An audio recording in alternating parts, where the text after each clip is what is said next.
So what's new in Warframe this week? Well, with the big question on everybody's mind being when in August is Lotus Eaters actually going to turn up? We kind of have to wait for that one because there's no answer just yet. We can, however, actually take a look at what the Archon hunt will be, and yay! Archon Burrell, which will be a sabotage mission followed by excavation, then a showdown to take out Burrell for the Azura Archon Shard, and hopefully Bird 3 will actually be selling an Azura Archon Shard, because due to problems a few weeks ago, we're not going to go too much further into that. For normal Duviri circuit for your choice of frame parts this time round, it will be Excalibur, Trinity or Ember. For Steel Path Duviri circuit for your Incarn and Genesis devices, it's a choice of the Akenbrunt, Soma, Vastor, Nami Solo or Burston. To be fair, Burston's got to be top of that list, and I've noticed the ticks disappeared from the top of every single one of those. If you have all the Incarn devices, however, you can get a hold of either a rifle, pistol or melee Riven mod or 20,000 Kuva. For Nightwave this week, elite acts would be kill or capture an idol on Hydralist and complete 4 halls of ascension on Lua. Normal acts, complete 3 different bounties in the Orvalis and hack 10 consoles. That used to be a daily. Really? Pretty sure that used to be a daily thing. But never mind. Cred offerings, let me guess. Yeah. See what I mean by it's different every time I come in here. Where is... There is the usual. The Lens Solstice Skin blueprint has of course returned. Dante's alternate helmet is here. So finally, one of the newer frames helmets is here. To be fair, Jade came out after this, so her alternate helmet will probably not be in here for Volume 6, unless they finally decide to add things people want where people want them. Strange concept, that one. There is the Ancient's K-Drive scroll. I was going to call it something completely different. Goes on the bottom of your K-Drive. And for some reason is halfway down. They resize these things differently, and it's starting to get weird for the things they do change and the things they forget to fix. Stanax has another helmet there. Aura Wise, Rifle Amp, plus 27% rifle damage. Always useful. Physique, plus 20% maximum health. That is base health, not modded health. There is Holster Amp. On equip, swapping weapons. I don't know why it says on equip. It is when you swap from one weapon to another, hence it's called Holster Amp. 60% weapon damage for 3 seconds. Can be very useful if you can get that shot off very quickly, or just beats people down with the melee. And Shotgun Scavenger. Augment wise, Bursting Mass for the Mutualist Quanta. Yeah.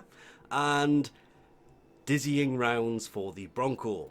There is the Grinlock Desert Camo Skin Blueprint, the Heck Desert Camo Skin Blueprint, the Saturn 6 Sigil, sigils obviously go on your chest or back, and the Glassmaker Emblem. Emblems are what go on your shoulder.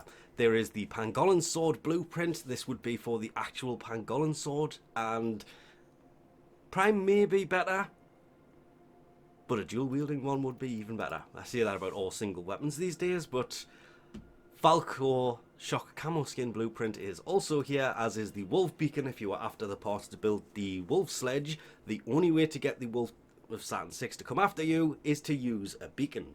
You can have many, you can buy many, but you can only use one per mission. There is Growl's Thumper Floof, Nightwave Emblem, Plasma Sword Blueprint. Again, this is definitely better than the Pangolin Sword when it comes to melee weapons.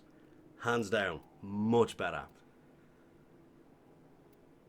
The Supra Accuracy While Aiming Augment, Volt's Electronic Shield, and Loki's Decoy Augment. Heading over to see Teshin to see what he has for the Steel Path on our store this week. It will of course be the Kit Gun Riven mod. Don't waste your steel essence on this. It is a complete waste of steel essence. It is overpriced, and there just isn't enough kick guns to justify that anymore. Checking in on Necraloid, see what his Deep Archimedia mission will be this week. Remembering you have to do all missions back to back, no changing loadout between them. It's extermination with Fissures rip into the mission, causing the enemy level to go up for 1 every 10 seconds. Destroy them to stop them increasing further. It does not mean they will decrease. And enemies will only take damage if a player is within 15 meters of them. So you need to go close range with the extermination. Then alchemy, which 10% of enemies are equipped with a impervious elemental barrier that can only be destroyed by throwing the thing at them instead of... Okay, that's going to make the mission a lot longer. And slain enemies burst into void energy. Then obviously for the disruption mission, it's going to be enemies can target and destroy conduits. Okay, that turns it into a completely different mission, but never mind. And enemy health slowly regenerates. Remember, you need to set up for all 3 of these back to back. Can't change loadout in the meantime. And I do love some of these with the lose 2 health when moving. Basically means jump all the time because jumping pauses the effect. Ammo restores and by drops, and gear is reduced by 75%. Lose 2 energy per second for each enemy within 10 meters of... Well... Where was it? Enemies will only take damage if you're within 15 meters range, but yeah.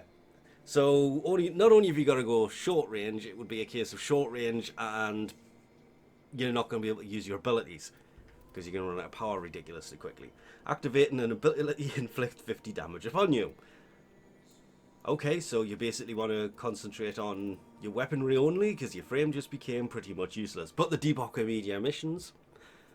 still worth doing, despite the fact that they're level 250 to 275. But with that, we've gone on too long, so we'll leave this off here. Thanks for watching, and I'll catch you next time.